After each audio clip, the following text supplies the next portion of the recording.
નમસ્કાર મિત્રો, વિડીયોમાં તમારું સ્વાગત છે। જી હા મિત્રો, અત્યારે હાલ મોટા ને મહત્વના સમાચાર સામે આવી રહ્યા છે। તો મિત્રો, સમાચારમાં વાત કરીએ તો સિંધુ મીઠું રોગ મીઠું, જેને રોક સોલ્ટ, પીક સોલ્ટ અને હિમાલય સોલ્ટ તરીકે ઓળખવામાં આવે છે, તે સ્વાસ્થ્ય માટે ખૂબ જ ફાયદાકારક છે। આજકાલ ઘણા લોકો સામાન્ય મીઠાના બદલે તેનો ઉપયોગ કરવા લાગ્યા છે। પહેલા લોકો આ મીઠાનો ઉપયોગ માત્ર ઉપવાસ માટે જ કરતા હતા, પરંતુ હવે લોકો રોજિંદા ભોજનમાં પણ રોક સોલ્ટ ઉપયોગ કરે છે।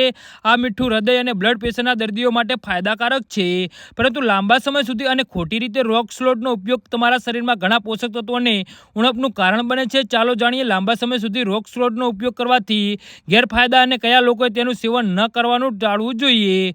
સિંધાલુણ શરીર માટે ખૂબ જ ફાયદાકારક છે, પરંતુ લાંબા સમય સુધી તેનો ઉપયોગ કરવાથી શરીરમાં ઘણી સમસ્યા થઈ શકે છે। ભારતમાં લોકો એવા રોક સોલ્ટનો વધુ ઉપયોગ કરવા લાગ્યા છે। આનાથી આયોડિનની ઉણપ થાય છે અને વોટર રિટેન્શનની સમસ્યા વધે છે।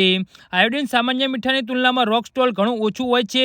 જો તમે ખાદ્ય પદાર્થોમાં લાંબા સમય સુધી માત્ર સિંધાલુણનો ઉપયોગ કરો છો, તો તે તમારા શરીરની આયોડિનની ઉણપ અને તેના કારણોને થતા રોગ થઈ શકે છે। જે લાંબા સમય સુધી ભોજન માત્રામાં સિંધાલુણનો ઉપયોગ કરે છે અને વધુ માત્રામાં મીઠું ખાય છે, તેમના શરીરમાં વોટર રિટેન્શનની સમસ્યા રહે છે, જેના કારણે શરીરમાં ઘણી સમસ્યા થઈ શકે છે। જી હા મિત્રો, તો આના વિશે તમારું શું કહેવું છે, તો નીચે અમારી કમેન્ટ બોક્સમાં જરૂરથી જણાવજો અને અમારી યુટ્યુબ ચેનલને સબસ્ક્રાઇબ કરવાની ભૂલતા નહીં। ધન્યવાદ।